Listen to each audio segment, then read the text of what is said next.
I know what trending is better than anybody in the world. I've been trending my whole life. From the day I was born, I've been trending. I like the good publicity and I like the bad publicity. It all plays. Who is Donald Trump? A while back I realized that for all the attention Trump gets, I actually didn't know much about his life, how he rose to become one of the most powerful people on the planet, and what his life and career can teach us about what he really wants. I didn't know any of that, so I delved in. It is not a toupee, okay? Okay? All right. Will you please inform the public? Ruthless and famous, known for the buildings he's built and the wives he's divorced. He played Monopoly, but more than Monopoly, he played with building blocks. Always with building blocks. Donald Trump was born in Queens, New York, a river away from the gleaming skyline of Manhattan. He was a middle child of 5 kids, the son of an immigrant mother from Scotland who ran the Trump home and who was known for her charitable work in the community. But in Trump's telling, his father was his greatest influence. My father built low and moderate income housing in Brooklyn and Queens. His dad made a big fortune taking advantage of post-World War II government programs that funded affordable housing complexes during New York's rapid growth. By all accounts, Fred Trump was an obsessively hard worker, saying that he was successful because he could, quote, squeeze 9 days of work into a 7-day work week. Growing up, young Donald was the rich kid on the block. But even still, his hardworking father forced him to have a newspaper delivery route to teach him hard work. Though apparently when it rained, his dad would drive him around on his newspaper route in his Cadillac. Okay. Fred Trump focused on teaching his son the ways of the real estate business, taking young Donald to construction sites from a very young age. He instilled in his son a deep drive to win. His music teacher, who died in 2015, once said that, quote, "There are certain children who need attention all of the time." He was one of those. It was just aggressive. You can read a lot more. One of the great choices I ever made in terms of success was the choice of going to NYMA, New York Military Academy. Trump's father, Fred, obsessed with hard work and discipline, sent Donald to military boarding school to live full-time when he was just 13 years old. And this is where Donald Trump really starts to thrive. It was a good education. It was a good training. It was a good training. I enjoyed it. From my reading, this military academy was pretty intense. It was a place where, quote, physical brutality and verbal abuse were tolerated and encouraged. Both actually thrived on this kind of intense structure. It helped fire up his competitive nature, and soon he would be getting good grades and winning medals for things like having the cleanest room or the shiniest shoes. I was a great baseball player. What position?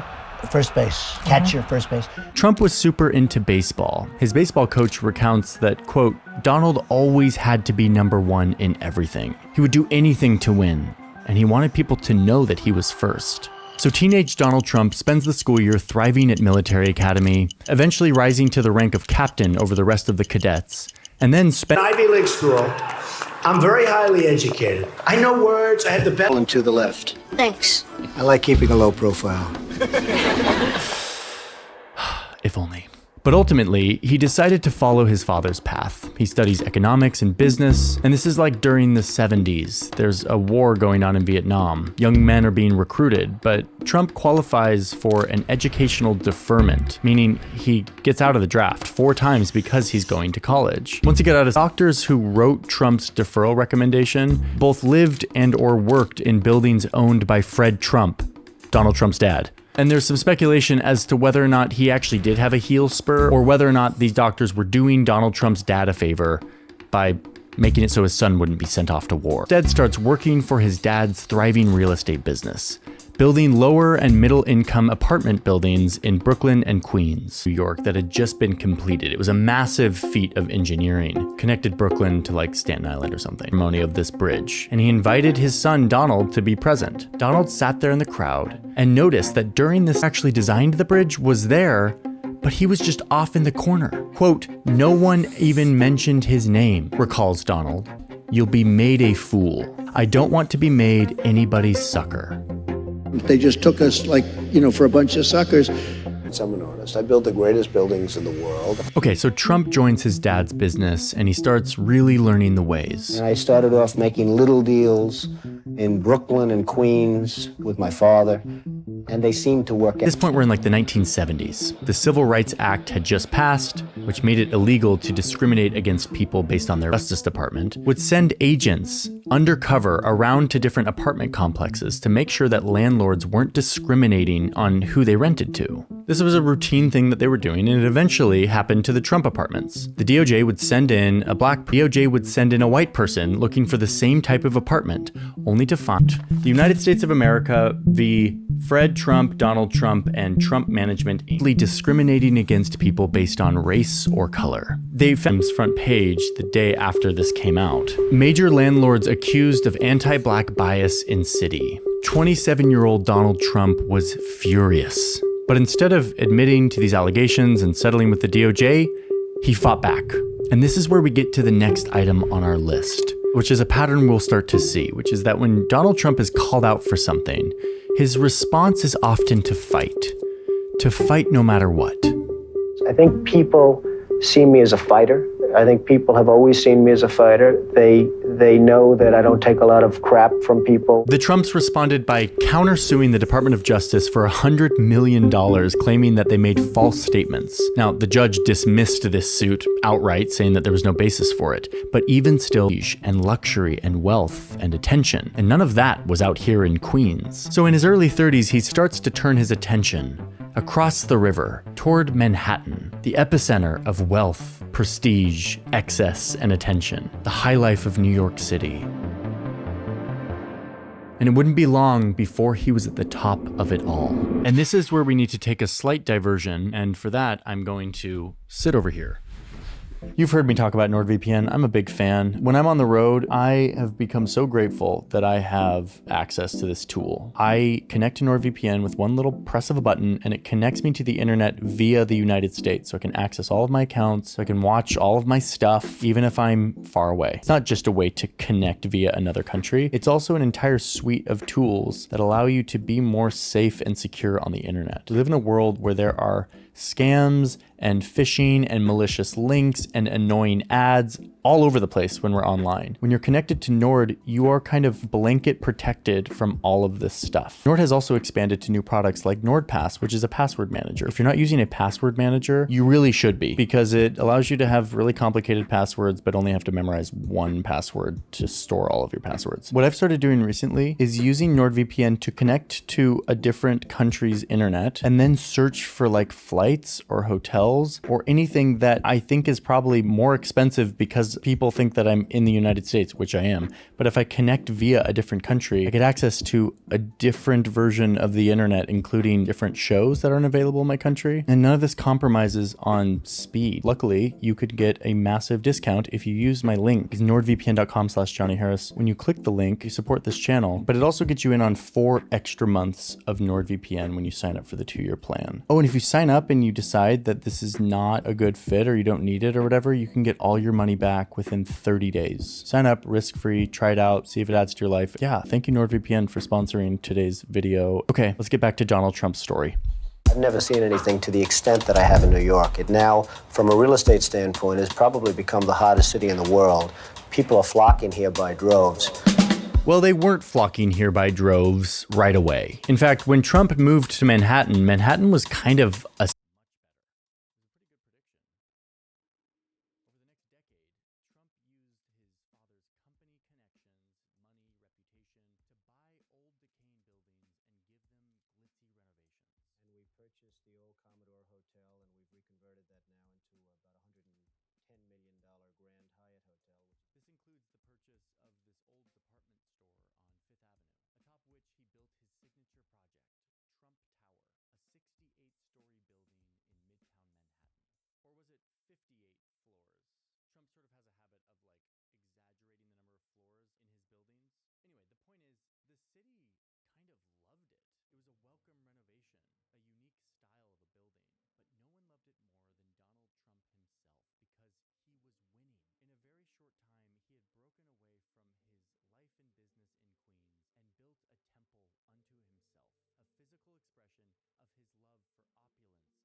make a lot of this happen, or that a lot of these deals were made with a combination of tax exemptions, with some fairly shady financial sleight of hand, and at times full-on lies to banks in order to secure funding. That's something we understand now because court rulings have come out to prove how shady a lot of this was. But no. At the time, the story needed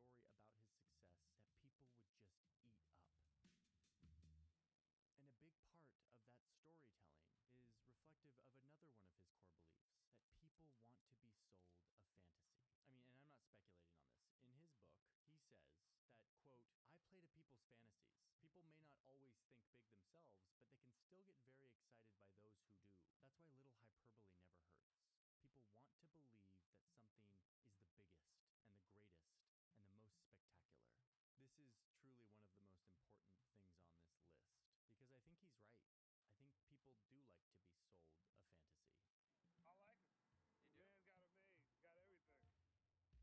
I mean,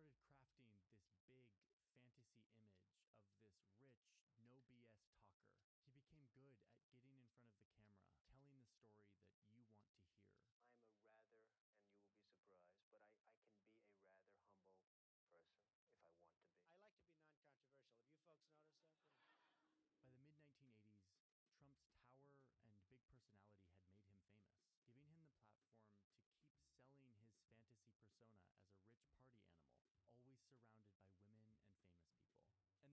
on this. In his book, he says that, quote, "I play to people's fantasies. People may not always think big themselves, but they can still get very excited by those who do. That's why little hyperbole never hurts. People want to believe that something is the biggest and the greatest and the most spectacular." This is truly one of the most important things on this list, because I think he's right. I think people do like to be sold a fantasy. I like him. The man's got it made. Got everything. He started crafting this big fantasy image of this rich, no BS talker. He became good at getting in front of the camera, telling the story that you want to hear. I'm a rather, and you will be surprised, but I can be a rather humble person if I want to be. I like to be non-controversial. Have you folks noticed that? By the mid-1980s, Trump's tower and big personality had made him famous, giving him the platform to keep selling his fantasy persona as a rich party animal, always surrounded by women and famous people. And there was perhaps nowhere that helped elevate this image and storytelling more than the New York City tabloids. I mean, 22 days in a row or something on the cover of the tabloids. It's never been anything like that. Trump appeared on the front page of the New York tabloids 87 times in the course of 15 years. And this was not by accident. It was by design. This was a part of his strategy.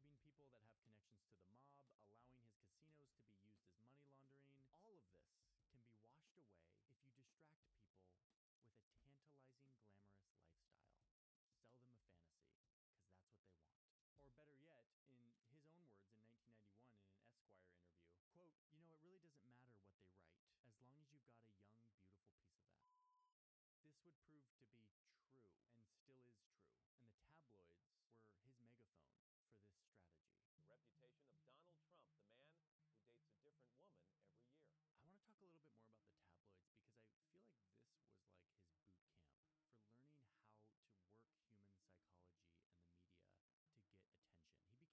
feel like this was like his boot camp for learning how to work human psychology and the media to get attention. He became an expert at getting people to pay attention to him for good and bad, and finding a way to get whatever he wanted to appear in print. Like, for example, when the tabloids were covering his struggling marriage with his first wife, Ivana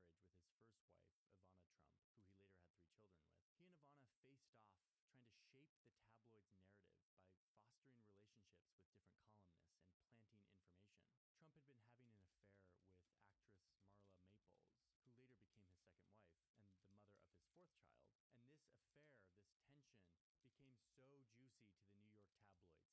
It was everywhere. And instead of hide from it, Trump fueled it because it added to his image. It was these years where he really learned that all press was good press. He also got really good at planting rumors, using fake names like John Miller or John Barron. Yes, I'm literally saying that Donald Trump would call journalists and pretend that his name was John Barron to give them information that would benefit himself, Donald Trump. Like here he is in 1984 calling a Forbes reporter who was assembling a list of the 400 richest Americans. Okay, what's your first name, by the way? John Barron. Even though it sounds just like Trump, we know that it's him pretending to be John Barron, saying that he's the vice president of the Trump Organization, and saying that he knows how much Trump owns of the family business, and thus how rich Trump is. Okay, and when you say, in excess of 90% of the ownership of the? I'd say in excess of 90. In fact, well, it's really closer to even the ultimate, but it's in excess of 90%, yes. If it's not obvious, he's lying. He's playing pretend. He didn't own 90% of his dad's business. And guess what? It totally worked. Forbes ended up coming out with a list that said that Donald Trump was worth $100 million. But later we learned that he was only worth $5 million. not skeptical back then? This guy obviously sounds like Donald Trump. I mean, listen to him. Just consolidate. I think last year somebody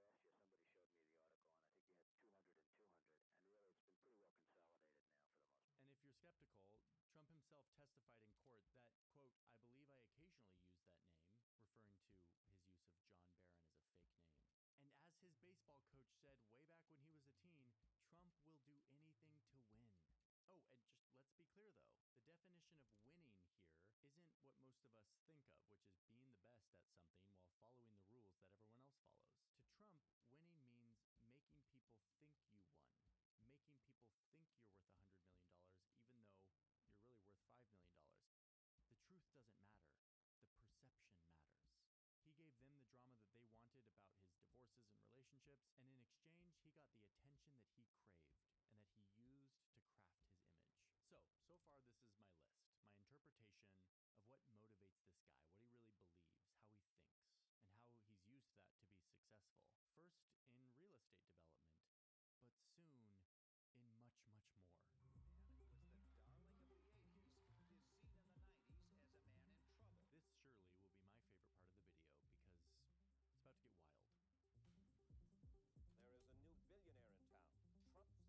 the best at something while following the rules that everyone else follows. To Trump, winning means making people think you won, making people think you're worth $100 million, even though you're really worth $5 million. The truth doesn't matter. The perception matters. He gave them the drama that they wanted about his divorces and relationships, and in exchange, he got the attention that he craved and that he used to craft his image. So far this is my list, my interpretation of what motivates this guy, what he really believes, how he thinks, and how he's used that to be successful. First in real estate development, but soon in much, much more. Man who was the darling of the 80s is seen in the 90s as a man in trouble. This surely will be my favorite part of the video because it's about to get wild. There is a new billionaire in town. Trump's the name. Donald Trump is a major deal maker, a swashbuckler. Throughout the 80s and 90s, Trump's name starts to appear on everything. Trump Magazine, real estate and luxury living. Dear reader, over the years, I've developed an intensely cogent philosophy. And then he launches an airline. Donald Trump bought the Eastern Shuttle for a price tag of $365 million. The Eastern Shuttle is no more. Tomorrow morning it will be the Trump Shuttle. Planes with leather seats, faux marble, gold-plated sinks, carpet that was so thick that the flight attendants couldn't push their drink carts. To which Trump responded, unsurprisingly to anyone, "Tell them to push harder." We are going to run the best airline in the industry, and we really don't anticipate any problems. The airline did fail within a couple of years, but remember our rules, we don't admit defeat. He claimed that it was a success. He launches a board game, Trump the Game, which is effectively Monopoly, but with a few tweaks. We got the instruction booklet with faux marble texture. I would be disappointed with anything less. We got $100 million bills, Monopoly money with Trump's face on it. You got real estate, you got investors, you got casinos, hotels. The game represents everything that Trump wants you to believe about him and parts of his real life. He had built a real estate empire. I win. You always win. Trump opens a slew of casinos in New Jersey that helped revive Atlantic City. These casinos were over-the-top,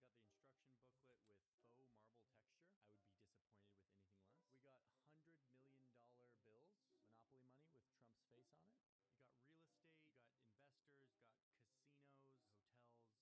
like everything Trump touched. He helped start an American Football League to compete with the NFL. And the answer is we are in a form of war right now with the NFL. There's no question about it. That didn't work out. He launched a vodka brand. I have it right here. Success Distilled. Even though, side note, Donald Trump doesn't and apparently hasn't ever drank alcohol. I'm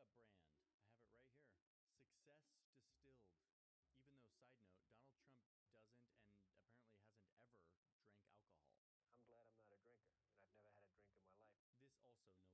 I've never had a drink in my life. This also no longer exists and was very expensive, but I did it for the fans. $120 on sale. The world's finest, super premium vodka. Like, it sounds like Trump, his wording, like, I swear, it's just like super premium, the finest, the best, like everything's the best. And then, of course, there's the beauty pageants.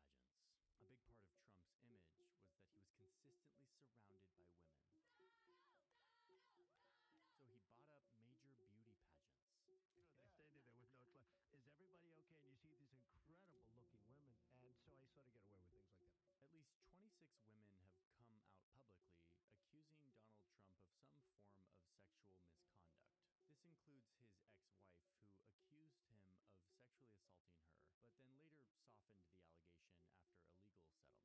Anyway, this is a long list of women and accusations that each have a specific context and results. But it includes one case where Trump was found guilty for sexual abuse. Now, he denies all of this. That is until he thinks he's not being recorded. I gotta use some Tic Tacs just in case I start kissing her. You know, I'm automatically attracted to beautiful. I just start kissing them. It's like a magnet. Just right on your way. And when you're a star, they let you do it. You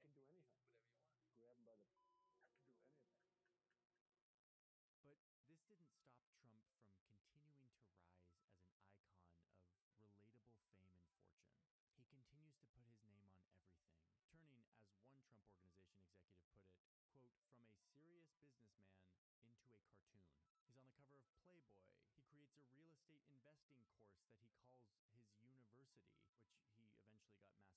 He launches a travel and tourism website, a mortgage company, a home and furnishing brand,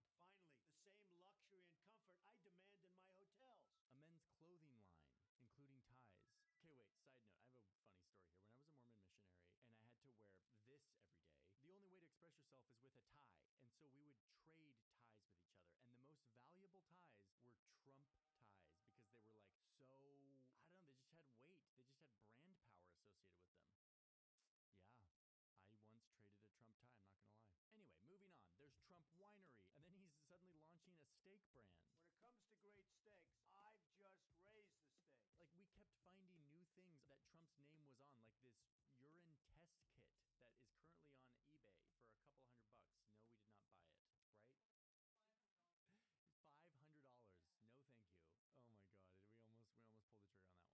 tie. And so we would trade ties with each other. And the most valuable ties were Trump ties because they were like so, I don't know, they just had weight.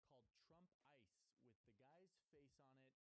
Yeah. I once traded a Trump tie, I'm not gonna lie. Anyway, moving on. There's Trump Winery, and then he's suddenly launching a steak brand. When it comes to great steaks, I've just raised the stakes. Like, we kept finding new things that Trump's name was on, like this urine test kit that is currently on eBay for a couple $100. No, we did not buy it, right? $500. No, thank you. Oh my God, we almost pulled the trigger on that one. Nope. And then, of course, this literal water called Trump Ice with the guy's face on it and just water from 2004 or something. We also paid a lot of money for this. Collector's item. Oh no, it expired in 2004. We're going on 20 years from when this expired. 20-year-old water. I wonder how it's doing. Should I take a sip?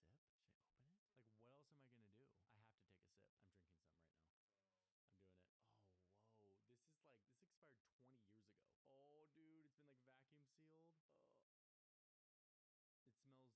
know about all of this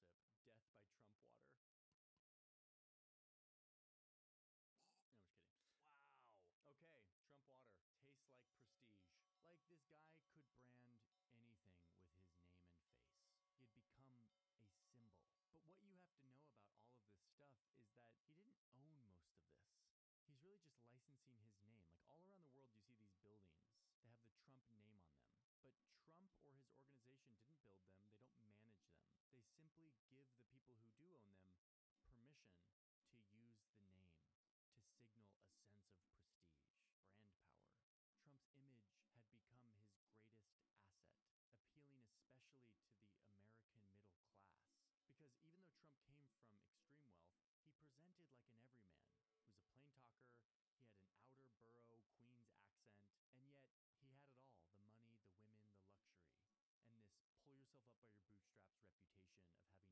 his name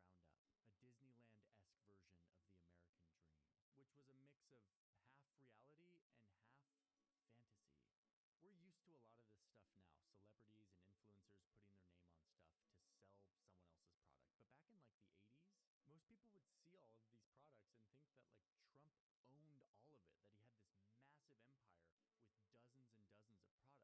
as nearly all of them eventually did, Trump could pocket his profits, cut ties, without facing the fallout of the business folding.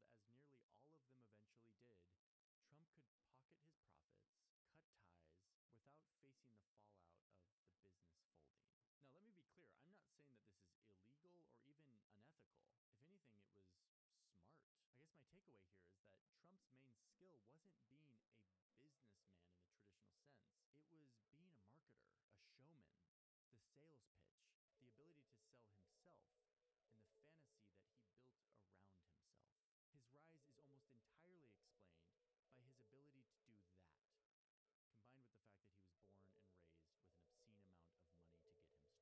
Okay, but let's move ahead with the story. I've emphasized this enough. Trump has built this big fantasy brand. It's really working. He's making a lot of money. He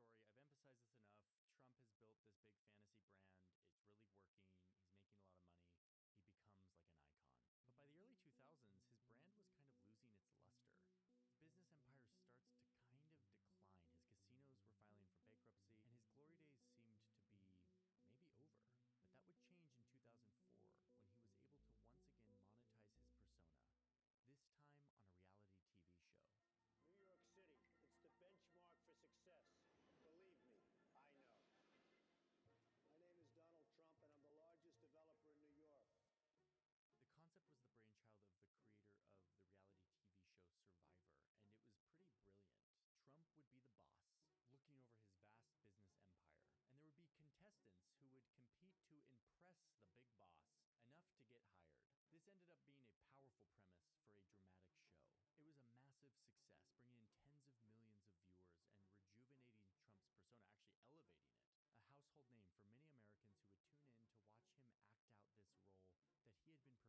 for his whole life. The showman in the spotlight, entertaining people while also building his brand and his image as a ruthless businessman. You're fired. Oh my God, oh my God. The Apprentice with Trump lasted for 14 seasons and laid the foundation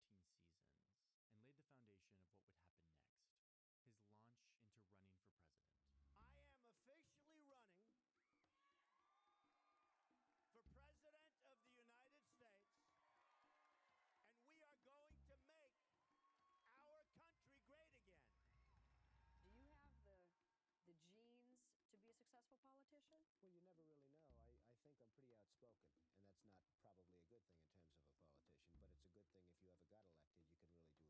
You've said, though, that if you did run for president, you believe you'd win. Well, I don't know. I think I'd win. I tell you what, I wouldn't go in to lose. I've never gone in to lose in my life. Trump had flirted with running for office a few times before. On the Republican side, there's speculation that developer Donald Trump may throw his hat into the ring. But it was only in the 2000s, while he was crafting his image on The Apprentice, that he started to insert himself into politics more and more. Like in 2008, when he challenged whether or not then candidate Barack Obama was actually an American citizen. More recently, Donald Trump have questioned President Obama's citizenship. We have to look at it. We have to see, is it real? Now, this was an overt display of racism that did not land well with a lot of Americans, and it coincided with a sharp decline in The Apprentice's ratings. Eventually, most of Trump's branded ventures would go on to fold, and once again, he seemed to be on course for being a name of the past. But we know this guy by now. He is fueled by an endless desire to win and be recognized for it, and he had a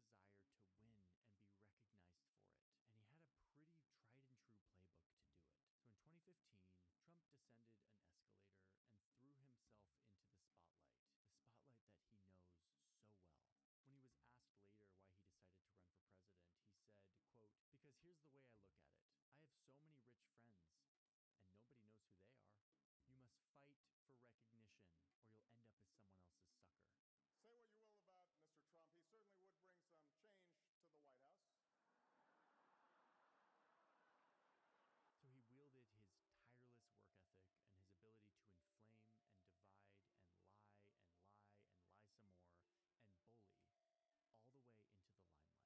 attacking the rules of the system that he had lost in, selling his lies to an angry population who believed them, and dealing a blow to the foundations of our fragile democracy. And tens of millions of people continued to love it. There's a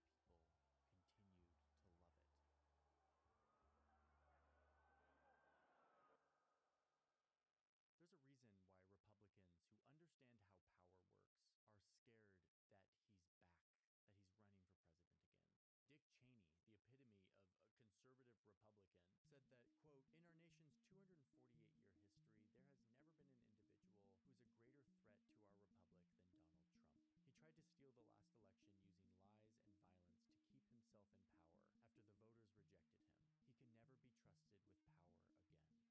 He can never be trusted with power again." He's one of the many Republicans, including his previous vice president, who understand how our country works, how delicate our system is, and who see clearly how this person does things. And it scares them. It scares them for the very existence of our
to me that Donald Trump will continue to pursue this